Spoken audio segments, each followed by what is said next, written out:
ദൈവനാമത്തിന് മഹത്വം ഉണ്ടാകട്ടെ. എല്ലാവർക്കും ക്രിസ്തയേശുവിൽ സ്നേഹവന്ദനം.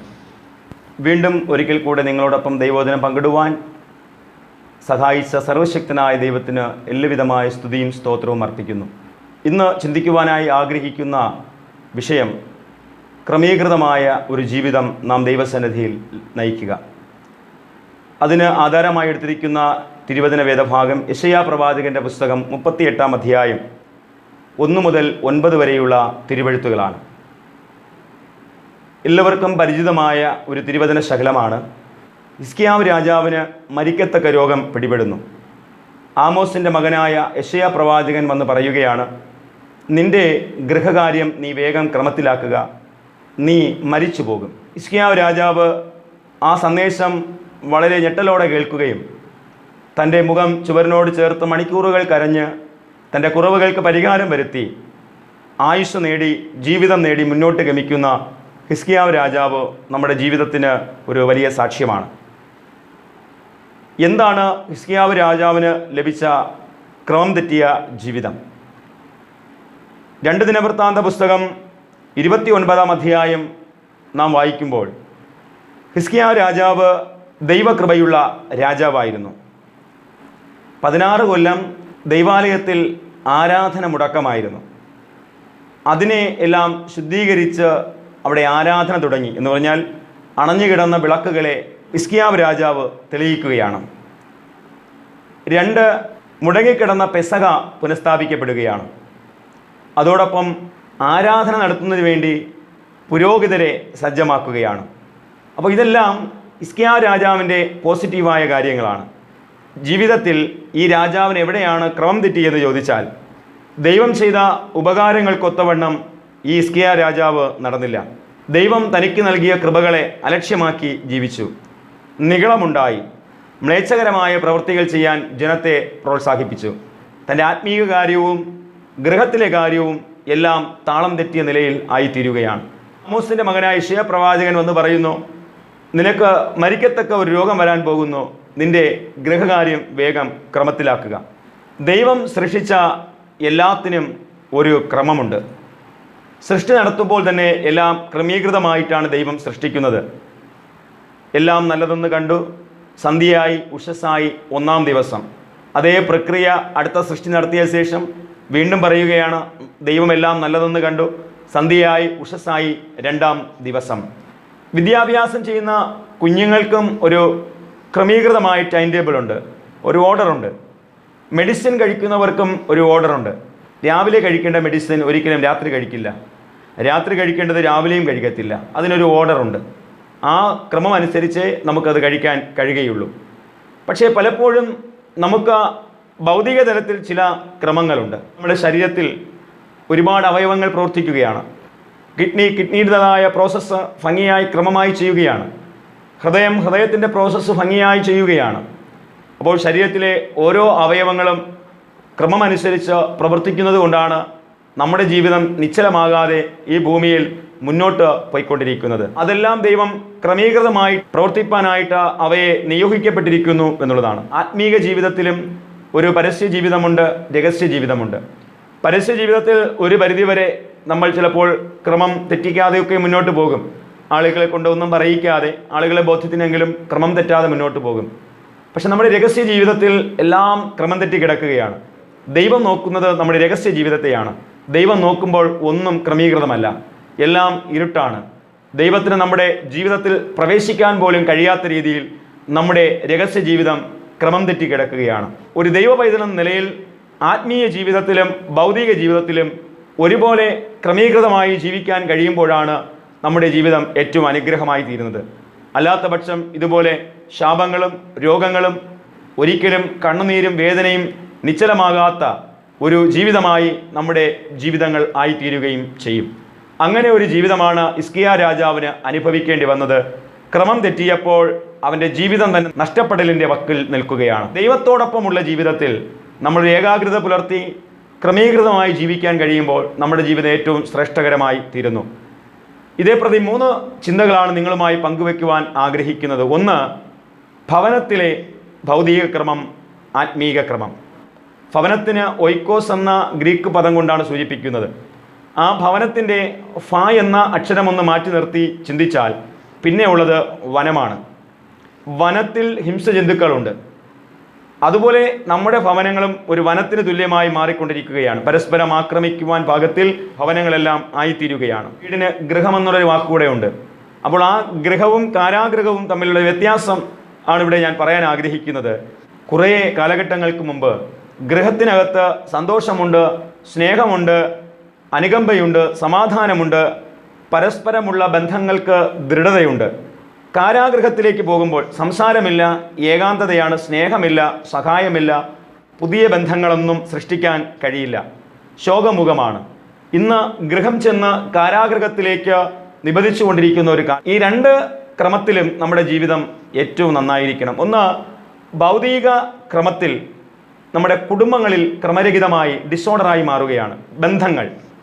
ചില കുടുംബങ്ങളിൽ ഭാര്യ രഹസ്യ ജീവിതങ്ങൾ സൂക്ഷിക്കുന്നു, ഭർത്താവ് രഹസ്യ ജീവിതങ്ങൾ സൂക്ഷിക്കുന്നു, മക്കൾ രഹസ്യ ജീവിതം സൂക്ഷിക്കുന്നു. അതൊരു ക്രമം തെറ്റിയ ജീവിതമാണ്. അത് എന്നെങ്കിലും വെളിച്ചത്ത് വരുമ്പോൾ ആ കുടുംബത്തിൽ സമാധാനം നഷ്ടപ്പെടുന്നു, സന്തോഷമില്ലാതാകുന്നു, പ്രതികൂലങ്ങളൊക്കെയും ആഞ്ഞടിച്ച് ആ കുടുംബം തകരപ്പെടുകയാണ്. ദുരാഗ്രഹങ്ങൾ, ദുർമോഹങ്ങൾ, ഇതെല്ലാം ഡിസോർഡർ ലൈഫാണ്. നമ്മുടെ ഭവനത്തിനകത്തെ ഓരോന്നിനും അതിൻ്റേതായൊരു സ്ഥാനം കൽപ്പിച്ചിട്ടുണ്ട്. അപ്പോൾ ഹാളിൽ എന്തിരിക്കണം, കിച്ചണിൽ എന്തിരിക്കണം, നമ്മുടെ മുറിക്കുള്ളിൽ എന്ത് സൂക്ഷിക്കപ്പെടണം എന്നൊക്കെയും അറിയാം. നമുക്കെല്ലാം ബോധ്യമുണ്ട്. ഓരോന്നിനും സ്ഥാനം ഉണ്ട്. നമ്മുടെ ഭവനത്തിൽ ഏറ്റവും മനോഹരമായിരിക്കുന്ന ഷോക്കേഴ്സിൽ എന്തൊക്കെയാണ് സൂക്ഷിക്കേണ്ടതെന്ന് നമുക്കറിയാം. അപ്പോൾ ഇന്ന് പലപ്പോഴും ഈ ഹാളിൽ ഇരിക്കേണ്ടത് നമ്മുടെ കിച്ചണിൽ ഇരിക്കേണ്ട സാധനങ്ങളെല്ലാം ഹാളിൽ ഇരിക്കുകയാണ്. ചില ഭവനങ്ങളൊക്കെയും പോകുമ്പോൾ മുറിക്കുള്ളിൽ സൂക്ഷിക്കപ്പെടേണ്ട വസ്ത്രങ്ങൾ അലക്ഷ്യമായി ആ പോകുന്ന വിസിറ്റേഴ്സിന് പോലും ഇരിക്കാൻ കഴിയാത്ത രീതിയിൽ അലക്ഷ്യമായി ചെയറിൽ സൂക്ഷിക്കുകയാണ്. വിസിറ്റേഴ്സിനെ കാണുമ്പോൾ പറയും, ഇപ്പോൾ ഉണങ്ങി എടുത്തുകൊണ്ട് വച്ചതാണ്, അപ്പോൾ അത് കൊണ്ടുവന്ന് നമുക്ക് നേരെ സൂക്ഷിക്കേണ്ടടുത്ത് സൂക്ഷിക്കാമല്ലോ. ഡിസോർഡർ ആയിട്ടിടുകയാണ്. പിന്നെ എല്ലാം കൂടെ പെറുക്കിയെടുത്ത് ഇങ്ങനെ ഓടുന്ന അനുഭവം. അപ്പോൾ നമ്മുടെ കുടുംബങ്ങൾ എപ്പോഴും ഒരു ഓർഡറായിട്ടുള്ള ലൈഫായിരിക്കണം. കുഞ്ഞുങ്ങളുടെ ബുക്കുകൾ എവിടെയാണ് സൂക്ഷിക്കേണ്ടത്? അതിനൊരു സ്റ്റഡി ടേബിളുണ്ട്. അപ്പോൾ അവിടെ പഠിക്കേണ്ടുന്ന ടെക്സ്റ്റ് ബുക്കുകൾ, നോട്ട് ബുക്കുകൾ, മറ്റു കാര്യങ്ങളെല്ലാം അവിടെ സൂക്ഷിക്കപ്പെടുവാൻ നമുക്ക് കഴിയണം. നമ്മുടെ കുടുംബങ്ങൾക്കൊരു വിശുദ്ധി വേണം. ആ വിശുദ്ധിയാണ് നമ്മെ ആത്മീയതയിലേക്ക് നയിക്കുന്നത്. കാരണം നമ്മുടെ ഭവനങ്ങളെല്ലാം ഒരു കൊച്ചു ദൈവാലയമാണ്. ദൈവാലയമാകുന്ന ഭവനങ്ങളെ അലക്ഷ്യമായി നമ്മൾ സൂക്ഷിക്കരുത്, നമ്മൾ അലക്ഷ്യമായി കാണരുത്. എല്ലാ സാധനങ്ങൾക്കും അതിൻ്റെതായൊരു സ്ഥാനമുണ്ട്, സ്ഥാനം കൽപ്പിച്ചു കൊടുത്തിട്ടുണ്ട്. അവിടെ നമുക്ക് അതിനെ സൂക്ഷിക്കുവാനായിട്ട് കഴിയണം. അതുപോലെ തന്നെ ആയിരിക്കണം ആത്മീയ തലത്തിലും നമുക്കൊരു ക്രമീകരണം ഉണ്ടാകണം. നമ്മുടെ പ്രാർത്ഥനകൾക്കും വചനധ്യാനത്തിനും ആരാധനകൾക്കും, അതിരാവിലെയുള്ള പ്രാർത്ഥന, ഉച്ചയ്ക്കുള്ള പ്രാർത്ഥന, സന്ധ്യയ്ക്കുള്ള പ്രാർത്ഥന, അതൊരു ആത്മീയ നിഷ്ഠയാണ്. നമ്മുടെ കുടുംബങ്ങളിൽ ഭൗതിക തലവും ആത്മീക തലവും ഒരുപോലെ കൊണ്ടുപോകണം. ഭൗതിക തലത്തിൽ മാത്രം ശ്രദ്ധ കൊടുത്ത് പോയ ഭവനങ്ങളുണ്ട്. ഒന്ന് ആഹാബ് ഇസബേലിൻ്റെ കുടുംബം, ഭൗതികത മാത്രം, ദൈവസാന്നിധ്യമില്ലാത്ത കുടുംബം, നശിച്ചു പോവുകയാണ് ആ കുടുംബം. അനന്യ സഫീറയുടെ കുടുംബം ദൈവത്തെ മാറ്റി നിർത്തി തങ്ങൾക്കുള്ള നന്മകളെ സൂക്ഷിക്കപ്പെടുവാൻ ശ്രമിക്കുമ്പോൾ അനന്യ സഫീറ മരണത്തിലേക്ക് നയിക്കപ്പെടുകയാണ്. ഭൗതികത മാത്രമാണ് അവിടെ സൂക്ഷിക്കപ്പെടുന്നത്, ദൈവസാന്നിധ്യം സൂക്ഷിക്കപ്പെടുന്നില്ല. കോരഹിൻ്റെ കുടുംബം എങ്ങനെ മത്സരിക്കാം? അപ്പോൾ ഒരു മത്സരബുദ്ധിയോട് കൂടെ പ്രവർത്തിക്കുന്ന കോരഹിൻ്റെ കുടുംബം നിബന്ധിച്ചു പോവുകയാണ്. യൂദയുടെ ഭവനം, യൂദയുടെ ധനത്തിൻ്റെ മോഹം മുഖാന്തരം നഷ്ടപ്പെട്ടു പോവുകയാണ്. ആദിമാതാപിതാക്കളുടെ കുടുംബം സ്വർഗതുല്യമായ പൂങ്കാവനത്തിൽ നിന്നും പർദീസയിൽ നിന്നും അവർ എന്നേക്കുമായി പുറത്താക്കപ്പെടുകയാണ്. എന്നാൽ ഞാനിവിടെ പറയാൻ ആഗ്രഹിക്കുന്നത്, ആത്മീക തലവും ഭൗതിക തലവും ഒരുപോലെ കൊണ്ടുപോയ ചില ഭവനങ്ങൾ വേദപുസ്തകത്തിലുണ്ട്. അപ്പോസ്തല പ്രവൃത്തികളുടെ പുസ്തകം 2-ാം അധ്യായം 45 മുതൽ 47 വരെയുള്ള വാക്യങ്ങളിൽ ആദിമ സഭയിലെ കുടുംബം, അവർ ഉപദേശം കേട്ടു, കൂട്ടായ്മ ആചരിച്ചു, അപ്പം നുറുക്കി, പ്രാർത്ഥന കഴിച്ചു, അവർ എല്ലാവരും ഒരുമിച്ചിരുന്നു. സകലതും ഞങ്ങൾക്ക് ഉള്ളത്, ഈ ലോകത്തുള്ളതൊന്നും ഞങ്ങളുടെ സ്വന്തമല്ല, പൊതുവകയെന്നെണ്ണി അവർ ഒരുമനപ്പെട്ട് ദിനംപ്രതി ദൈവാലയത്തിൽ പോയി ഉല്ലാസവും ഹൃദയപരമാർത്ഥതയും പൂണ്ട് അവർ ഭക്ഷണം കഴിച്ചു, ദൈവത്തെ നിരന്തരം സ്തുതിച്ചു. പിന്നെ സകല ജനത്തിൻ്റെയും കൃപ അനുഭവിച്ചു. സകലരുടെയും ശാപമല്ല, നിന്നയല്ല. പലരും ഈ ഭവനത്തെ നോക്കുമ്പോൾ പറയും, നല്ല സാക്ഷ്യമുള്ള ഭവനം, ദൈവകൃപയുള്ള ഭവനം എന്ന് പലരും പറയത്തക്ക രീതിയിൽ സാക്ഷ്യമുള്ള ജീവിതം ആ കുടുംബങ്ങൾ നയിക്കുകയാണ്. അനുദിനവും തങ്ങളുടെ ജീവിതങ്ങളെ ദൈവത്തിൽ സമർപ്പിച്ച്, ദൈവമാണ് ഞങ്ങളുടെ ജീവിതത്തിൻ്റെ മുഖ്യസ്ഥാനം എന്നുള്ള ബോധ്യപ്പെടലോടുകൂടെ ഈ ആദിമസഭയിലെ കുടുംബം മുന്നോട്ട് പോവുകയും ദൈവം അവരെ ഉൾക്കൊള്ളുകയും സ്വീകരിക്കുകയും അംഗീകരിക്കുകയും ചെയ്യുകയാണ്. ഇതുപോലൊരു ജീവിതം നമുക്ക് നയിക്കാനായിട്ട് കഴിയണം. അബ്രഹാമിൻ്റെ കുടുംബം വിശ്വാസക്രമം സൂക്ഷിക്കുകയാണ്. അതുകൊണ്ട് കാണാത്ത നന്മകളിലേക്ക് ഈ അബ്രഹാമിൻ്റെ കുടുംബം പ്രവേശിക്കുകയാണ്. യോശുവയുടെ ഭവനം ദൈവത്തെ സേവിക്കുന്ന ഭവനമായി മാറുകയാണ്. ഞാനും എൻ്റെ കുടുംബവുമോ ഞങ്ങൾ യഹോവയെ സേവിക്കും. പ്രത്യേകത എന്ന് പറയുന്നത് ഉറപ്പും ധൈര്യവുമുള്ള ഭവനമായി മാറുകയാണ്. ചെല്ലുന്നിടത്തൊക്കെയും ശുഭകരമായി മുന്നേറുകയാണ്. ആ കുടുംബത്തിലെ പ്രവൃത്തികളെല്ലാം സാധിക്കുകയാണ്. ഏത് പ്രവൃത്തിയും കഴിഞ്ഞ ശേഷം കൃതാർത്ഥനായി ദൈവം നടത്തിയല്ലോ എന്ന് പറഞ്ഞ് സ്തോത്രം പറയുകയാണ്. പിന്നെ പോകുന്നിടത്തൊക്കെയും ദൈവം അവരോട് കൂടെ ഉണ്ട്. അപ്പോൾ എത്ര അർത്ഥവത്തായ ഒരു ജീവിതമാണ്! ഭൗതിക തലത്തിലും ആത്മീക തലത്തിലും ഒരു ചിട്ടയായ ജീവിതം നയിക്കപ്പെടുകയാണ്. കൊർന്നല്യോസിൻ്റെ ജീവിതം ദൈവത്തെ ഭയപ്പെടുന്നതിലും പ്രാർത്ഥനയിലും ദാനധർമ്മങ്ങളിലും തൻ്റെ ജോലി മേഖലകളിലും ശ്രദ്ധ പുലർത്തുകയും അതിലും ക്രമം തെറ്റിക്കാതെ ആത്മീക തലത്തിലും ക്രമം തെറ്റിക്കാതെ സാക്ഷ്യമുള്ള വ്യക്തിത്വമായി ഈ കൊർന്നല്യോസ് ജീവിക്കുകയാണ്. അങ്ങനെ ദൈവം ആ വിജാതീയനായ മനുഷ്യനെ ജീവിതത്തിൽ ഉയർത്തുകയാണ്. ഒബേദ് ഏദോമിൻ്റെ കുടുംബം വചനം സൂക്ഷിക്കുന്ന പേടകമായി മാറുകയാണ്. ദൈവത്തിൻ്റെ നിയമപ്പെട്ടകം 6 മാസം ആ കുടുംബത്തിലിരുന്നപ്പോൾ, അത് സൂക്ഷിക്കപ്പെട്ടപ്പോൾ, ബഹുമാനിക്കപ്പെട്ടപ്പോൾ ആ കുടുംബത്തിലുണ്ടാകുന്ന വളർച്ച ഏറ്റവും ആശ്ചര്യമാണ്, അത്ഭുതാവകമാണ്. പ്രിയമുള്ളവരെ, ദൈവത്തിൻ്റെ വചനം സൂക്ഷിക്കപ്പെടുന്ന പേടകമായി നമ്മുടെ കുടുംബങ്ങൾ മാറണം. അപ്പോൾ നമ്മുടെ കുടുംബങ്ങൾ ഓരോ ദിവസവും ഉയരുവാനിടയാകും. മാർത്ത മറിയയുടെ കുടുംബം ദൈവവചനം എങ്ങനെ പഠിക്കാം, നല്ല അംശം തിരഞ്ഞെടുക്കപ്പെടുന്ന ഭവനമായി മാർത്തയുടെയും മറിയയുടെയും ഭവനം മാറുകയാണ്. പ്രധാനമായി നമ്മൾ കാണേണ്ടത് ദൈവാശ്രയമാണ്. ദൈവത്തിൽ ആശ്രയിക്കുന്ന കുടുംബം ഭൗതിക തലത്തിലും ആത്മീക തലത്തിലും ചിട്ടയായി ക്രമീകൃതമായി മുന്നേറും. 28-ാം സങ്കീർത്തനത്തിൽ പഠിപ്പിക്കുന്നത്, നിന്റെ അധ്വാന ഫലം നീ തിന്നും, നീ ഭാഗ്യവാൻ, നിനക്ക് നന്മ വരും, നിന്റെ ഭാര്യ വീടിനകത്ത് ഫലപ്രദമായ മുന്തിരിവള്ളി, നിന്റെ മക്കൾ നിന്റെ മേശയ്ക്ക് ചുറ്റും ഒലിവ് തൈകൾ, യഹോവ ഭക്തനായ പുരുഷൻ അനുഗ്രഹിക്കപ്പെട്ടവനാകും. നിന്റെ ആയുഷ്കാലമൊക്കെയും നീ യെരൂശലേമിൻ്റെ നന്മ കാണും, നിന്റെ മക്കളുടെ മക്കളെയും കാണും. ദൈവം നിന്നെ അനുഗ്രഹിക്കും. ഈ ഒരു അനുഗ്രഹത്തിലേക്ക് നമ്മുടെ കുടുംബങ്ങളെ നമുക്ക് ഉയർത്തുവാനായിട്ട് കഴിയണം. രണ്ടാമത്തെ ചിന്ത എന്ന് പറയുന്നത് ദൈവാലയത്തിലെ ക്രമമാണ്. ഇന്ന് പലപ്പോഴും ദൈവാലയത്തിലെ ക്രമം തെറ്റിപ്പോവുകയാണ്. ദൈവാലയം എന്ന് പറയുന്നത് ദൈവത്തിൻ്റെ ശരീരമാണ്. ദൈവജനത്തിൻ്റെ ആത്മീയ വളർച്ചയുടെ ഇടമാണ് ദൈവാലയം. വിശുദ്ധിയുടെ ഇടമാണ് ദൈവാലയം. സഭാപ്രസംഗി 5 പറയുന്നു, നീ ദൈവാലയത്തിൽ വരുമ്പോൾ കാൽ സൂക്ഷിക്കാൻ പറയുന്നു. യാക്കോബ് പറഞ്ഞു, ദൈവം ഇവിടെ ഉണ്ട്, സത്യം ഞാനോ അത് അറിഞ്ഞില്ല. ഇത് ദൈവത്തിൻ്റെ ആലയമല്ലാതെ മറ്റൊന്നുമല്ല. യാക്കോബ് ദൈവത്തെ ഭയപ്പെടുകയാണ്. സങ്കീർത്തനം 122 പറയുന്നു, യഹോവയുടെ ആലയ മുഖാന്തരം ഞാൻ ദൈവത്തിൻ്റെ നന്മ അന്വേഷിക്കും. സങ്കീർത്തനം 23 പറയുന്നു, നന്മയും കരുണയും എൻ്റെ ആയുഷ്കാലമൊക്കെയും എന്നെ പിന്തുടരും, ഞാൻ യഹോവയുടെ ആലയത്തിൽ ദീർഘകാലം വസിക്കും. ദൈവാലയത്തിൽ 84 വർഷം പാർത്ത് അനുഗ്രഹം പ്രാപിച്ച വ്യക്തിത്വമാണ് ഹന്ന പ്രവാചകി. ഹന്ന ദൈവാലയത്തിൽ പ്രാർത്ഥിച്ച് അനുഗ്രഹം നേടി. സെഖര്യാവ് യഹോവയുടെ ആലയത്തിൽ അബിയാക്കൂറിൻ്റെ ക്രമപ്രകാരം ധൂപം കാട്ടി ആരാധന നടത്തി ആ കുടുംബം അനുഗ്രഹിക്കപ്പെട്ടു. ശമൂവേൽ ബാലൻ ദൈവാലയത്തിൽ വളർന്ന് ന്യായാധിപനായും അഭിഷേകം ചെയ്യുന്നവനുമായി ആ ഒരു തലത്തിൽ വളർന്നു. ദൈവാലയം എന്ന് പറയുന്നത് ദൈവത്തെ കാണേണ്ട ഇടമാണ്, ദൈവത്തെ കേൾക്കേണ്ട ഇടമാണ്, ദൈവത്തെ സ്പർശിക്കേണ്ട ഇടമാണ്. അവിടെ ആരാധനയും പ്രാർത്ഥനയും സാക്ഷ്യത്തിൻ്റെയും വളർച്ച മാത്രമേ ഉണ്ടാകാൻ പാടുള്ളൂ. നമ്മുടെ ബിസിനസ്സിൻ്റെ ഇടമല്ല, നമ്മുടെ ഇഷ്ടങ്ങൾ നടക്കേണ്ടുന്ന ഇടമല്ല. പലപ്പോഴും പ്രണയത്തിൻ്റെ ഇടങ്ങളായി ഇന്ന് ദൈവാലയം മാറുകയാണ്. അതൊരു ജീവിതത്തിൽ ശാപമാണ്. എൻ്റെ അനുഭവത്തിൽ തന്നെയുണ്ട്. ദൈവാലയത്തിൽ ആരാധന സമയത്ത് പ്രണയത്തിലേക്ക്, ഇഷ്ടങ്ങളിലേക്ക്, ഇഷ്ടചേഷ്ടകളിലേക്ക് കടന്നുപോയി അവർ ഭാവിയിൽ ഒന്നു ചേർന്നു. പക്ഷേ ചില കാലങ്ങൾ മാത്രമാണ് അവർക്ക് ഒരുമിച്ച് ജീവിക്കുവാൻ കഴിഞ്ഞത്. അവർ വേഗം വേർപിരിയുകയും ചെയ്തു. ദൈവാലയത്തിൽ നമ്മുടെ ഇഷ്ടങ്ങൾ നടത്തുമ്പോൾ നമ്മുടെ ജീവിതം തന്നെ ശാപഗ്രസ്തമായി മാറുകയാണ്, മുറിയപ്പെടുകയാണ്, ഉടയപ്പെടുകയാണ്, തകരപ്പെടുകയാണ്. നമ്മുടെ ഇഷ്ടങ്ങളല്ല, ദൈവത്തിൻ്റെ ഇഷ്ടങ്ങളാണ് ദൈവാലയത്തിൽ നടക്കേണ്ടത്. അതുകൊണ്ട് ഭയഭക്തിയോടും വിറയലോടും കൂടെ ദൈവത്തെ ആരാധിക്കണം. അനുഗ്രഹം പ്രാപിക്കാനാണ് നാം ദൈവാലയത്തിൽ വരുന്നത്. ദൈവത്തെ കാണുവാനാണ് ദൈവാലയത്തിൽ നാം വരുന്നത്. ഒരിക്കലും ഡിസോർഡറായി ദൈവാലയത്തിൽ വരരുത്. പുറം ലോകത്തേക്ക് ഇറങ്ങി സഞ്ചരിക്കുന്നത് പോലെയുള്ള വസ്ത്രധാരണത്തിലൂടെയാണ് അനേക തലമുറകൾ ഇന്ന് ദൈവാലയത്തിൽ വരുന്ന ആരാധിക്കുന്നത്. അത് വലിയൊരു ശാപത്തിൻ്റെ അനുഭവമാണ്. ദൈവം തന്നിരിക്കുന്ന വസ്ത്രങ്ങളെ മാന്യമായി ധരിച്ച് ഭയഭക്തിയോടെ നമ്മുടെ ലക്ഷ്യം ഇതായിരിക്കണം, എനിക്ക് അനുഗ്രഹം പ്രാപിക്കണം, എനിക്ക് ദൈവത്തെ കാണണം, ഇതായിരിക്കണം എല്ലാ തലമുറയുടെയും, അത് യുവ തലമുറയാകട്ടെ, കൊച്ചുമക്കളാകട്ടെ, മുതിർന്നവരാകട്ടെ, എല്ലാവരുടെയും ലക്ഷ്യം ഒന്നായിരിക്കണം, എനിക്ക് ദൈവാലയത്തിൽ വന്ന് ദൈവത്തെ കാണണം, അനുഗ്രഹം പ്രാപിക്കണം. അല്ലാതെ ഫാഷൻ ഷോയോ അതോടൊപ്പം പൊന്നിൻ്റെ മഹിമ കാണിക്കാനോ സൗന്ദര്യത്തിൻ്റെ മഹത്വം മറ്റുള്ളവരെ കാണിക്കുവാനോ വ്യക്തിവൈരാഗ്യങ്ങൾ തീർക്കേണ്ട ഇടമായി നമ്മുടെ ദൈവാലയം മാറരുത്. മറ്റുള്ളവരെ കുറ്റം പറച്ചിലിൻ്റെ ഇടമായി ദൈവാലയം മാറരുത്. വഴക്ക് തീർക്കേണ്ട ഇടമല്ല ദൈവാലയം. പുറത്തു നിൽക്കുവാനല്ല നാം ദൈവാലയത്തിൽ വരുന്നത്, കരയാനും പ്രാർത്ഥിക്കുവാനുമാണ് ദൈവാലയത്തിൽ വരുന്നത്. അങ്ങനെ ഒരു ഭയപ്പാടിൻ്റെ അനുഭവം നമ്മൾ കാണണം.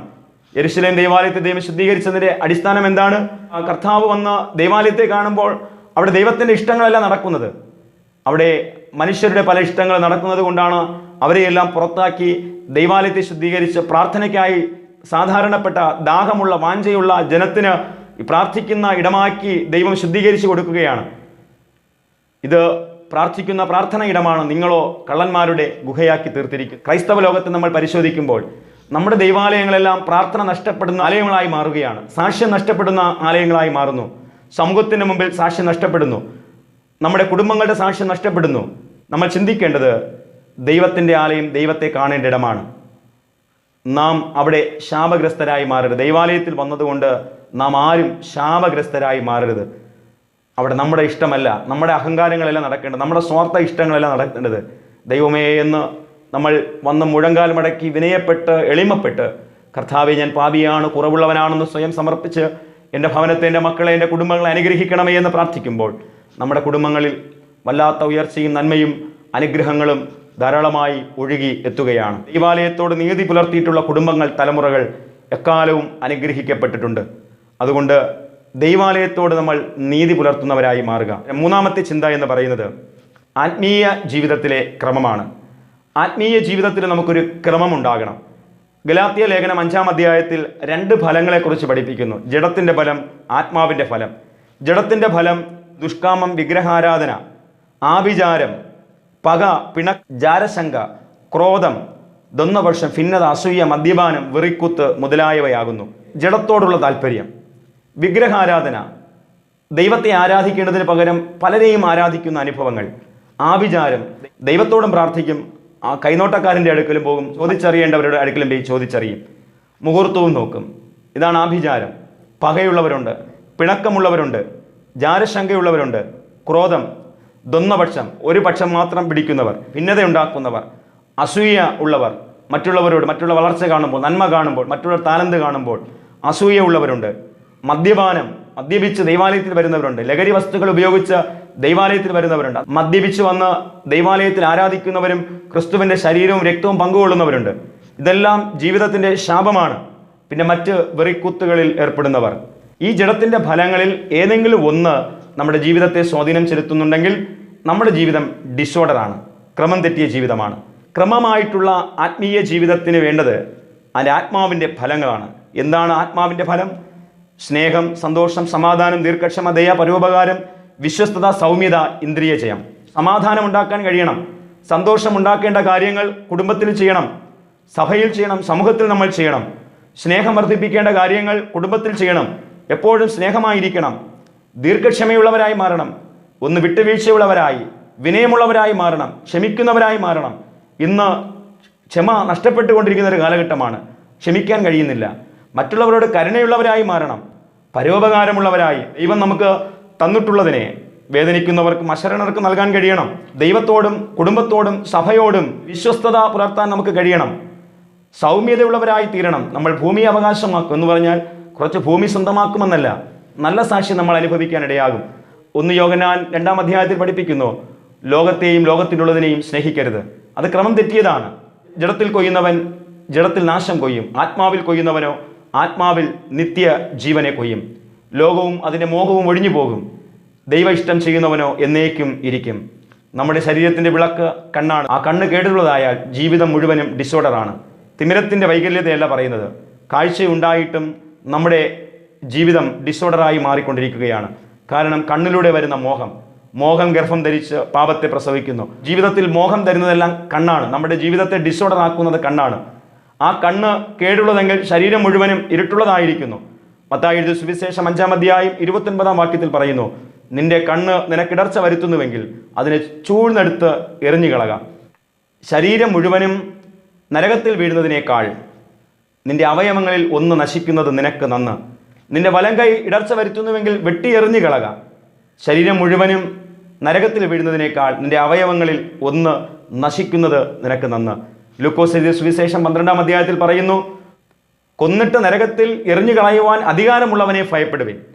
കണ്ണുകൊണ്ട് തെറ്റായത് കാഴ്ച കാണരുത്, കാതുകൊണ്ട് മോശമായത് കേൾക്കരുത്, ഹൃദയം കൊണ്ട് മോശമായത് ചിന്തിക്കരുത്, നാവുകൊണ്ട് മോശമായത് സംസാരിക്കരുത്. കണ്ണ് ദൈവത്തിൻ്റെ ദാനമാണ്, നല്ലത് കാണുക.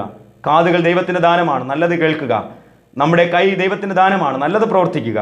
നാവ് ദൈവത്തിൻ്റെ ദാനമാണ്, നല്ലത് സംസാരിക്കുക. നമ്മുടെ ബുദ്ധി ദൈവത്തിൻ്റെ കൃപയാണ്, നല്ലത് ചിന്തിക്കുക. നമ്മുടെ കാലുകൾ ദൈവത്തിൻ്റെ ദാനമാണ്, നല്ല ഇടത്തേക്ക് നമ്മൾ യാത്ര ചെയ്യുക. നമ്മുടെ നല്ല ജീവിതം നയിച്ച് നമുക്ക് പ്രാർത്ഥനയോടെ മുന്നോട്ട് പോകാം. അതിന് ദൈവം നമ്മെ സഹായിക്കട്ടെ. ആമേൻ. പ്രാർത്ഥിക്കാം. സർവശക്തനായ ദൈവമേ, ഇന്ന് നൽകിയ നല്ല ചിന്തയ്ക്കായും ദർശനങ്ങൾക്കായും സ്തോത്രം. ഞങ്ങളുടെ ഭവനത്തിലെ ആത്മീയവും ഭൗതികവുമായ ക്രമം, സഭയിലെ ക്രമം, ഞങ്ങളുടെ ആത്മീയ ജീവിതത്തിലെ ക്രമം ഭംഗിയായി സൂക്ഷിപ്പാൻ ഞങ്ങളെ സഹായിക്കണമേ. ഇന്ന് ഞങ്ങൾക്ക് നൽകിയ നല്ല വചനങ്ങൾക്കായി സ്തോത്രം. ഞങ്ങൾ തുടർന്നുള്ള ജീവിതയാത്രയിലും ഈ വചനം ഞങ്ങൾക്ക് കാലിന് ദീപവും പാതയ്ക്ക് പ്രകാശവുമായിരിക്കട്ടെ. ക്രിസ്തുവിൽ നിന്നും അന്യമായി പോകുന്ന കുടുംബങ്ങളല്ല, ദൈവരാജ്യത്തോളം വളരുന്ന കുടുംബങ്ങളാക്കി അവിടെ നിന്ന് മാറ്റണമേ. ഇന്നത്തെ വചനം എല്ലാവർക്കും അനുഗ്രഹമാക്കി കൊടുക്കും. യേശു മുഖാന്തരം പ്രാർത്ഥന കേൾക്കണമേ. Amen, amen. God bless you. ദൈവം നമ്മെ സമൃദ്ധമായി അനുഗ്രഹിക്കുമാറാകട്ടെ. ആമേൻ.